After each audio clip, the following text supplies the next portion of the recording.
Let's talk about semiconductors, doping, and the semiconductor diode.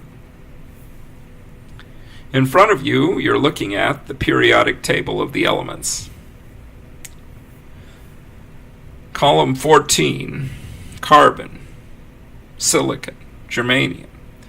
These materials are known as very good insulators in their pure state.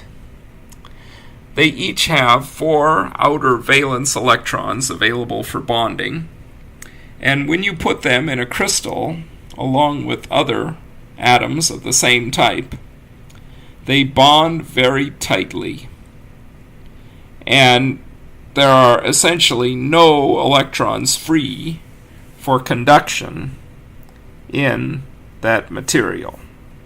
However, as the name semiconductor indicates, we can fiddle with these elements and make them into semiconductors, somewhere between insulators and conductors. What we do is we add an atom from a neighboring column. For example, if we add phosphorus right here, instead of a silicon atom, we put a phosphorus atom in the lattice. The phosphorus atom has 1 extra electron. So instead of 4 electrons available for bonding, it has 5. And these 5 electrons, 4 of them bond tightly, but 1 of them is left out hanging, and it's very loosely bound, and at room temperature, this electron is free to roam throughout the lattice. This kind of doped semiconductor is called an N-doped material because it has extra electrons floating around in the crystal that are not tied to the atomic cores tightly.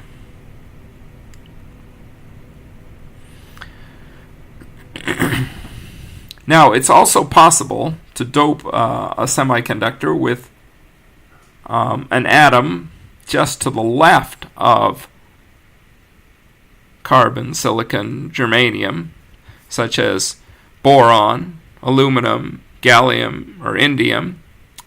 And if you do that, instead of having an extra electron like this, there is a missing electron, kind of like one of these bonds is missing one.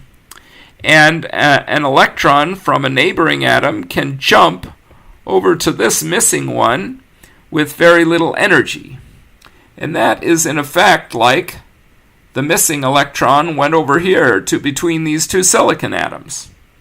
And so the missing electron, in this case, can float throughout the lattice. And that missing electron acts like a positively charged particle. So we have 2 types of semiconductors. One of them doped with an extra electron, and it's called an N-type material. And one of them doped with a missing electron, and it's called a P-type material. What would happen if we took a chunk of each of these types of material, a P-type and an N-type, and put them right next to each other? Well, what would happen initially would be that the electrons in the N-type material would jump across the border and fill the holes in the P-type material. That would create this thing just right on the border we call a depletion region, where there are no current carriers. In other words, all the extra electrons have jumped into all the extra holes. Well, I wonder what would happen if we put a DC voltage across this device. Suppose I was to put the positive terminal of the battery on the P-type and the negative terminal of the battery on the N-type material. Well, in the P material, the current carriers are holes, and they are attracted to the negative side of the battery. So as you see down here, the holes are moving to the right. Likewise, in the N-type material, they are attracted to the positive side of the battery, and so you see them here. The electrons are moving to the positive terminal of the battery. Wonder what happens when we turn that around and connect the negative terminal of the battery to the p-type material and the positive terminal of the battery to the n-type material. Well, in this case, the electrons here are drawn to the positive terminal, which is on the right. And the holes over here in the p-type material are drawn to the negative side of the battery, and that is to the left. That leaves a large, thick depletion region where there are no current carriers. And if there are no carriers of current, then that means there is no current flowing in that device. We call the left-hand side, or the P side actually, just because I stuck it on the left doesn't mean anything. We call that the N. And we call the right-hand side, or the N material, we call that the cathode. Current can flow from anode to cathode.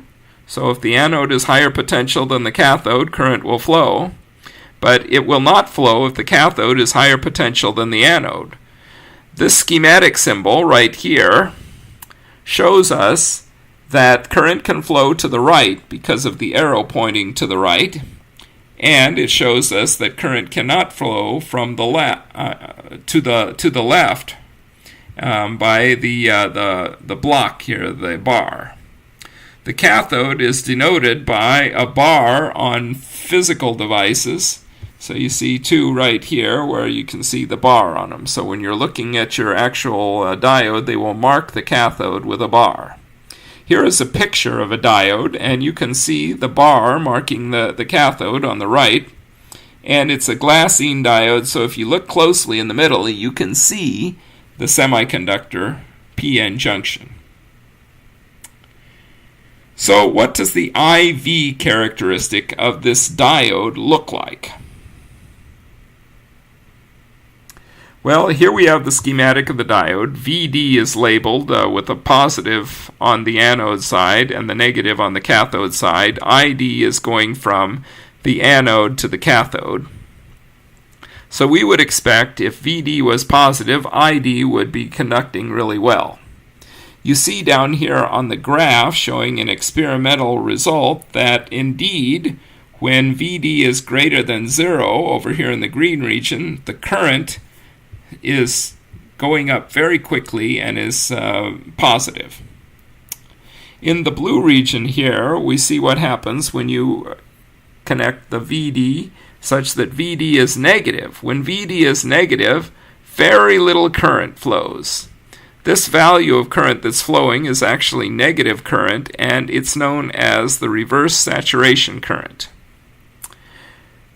This gentleman here, William Shockley, was one of a trio who were awarded the Nobel Prize for discovering the transistor, and there is an equation named after him, the Shockley diode equation, which describes the current as a function of the voltage in either the reverse or forward regions.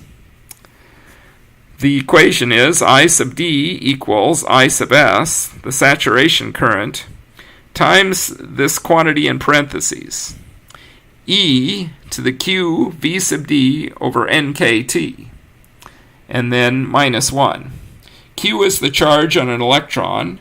V sub D is the voltage across the diode as denoted up here in the schematic.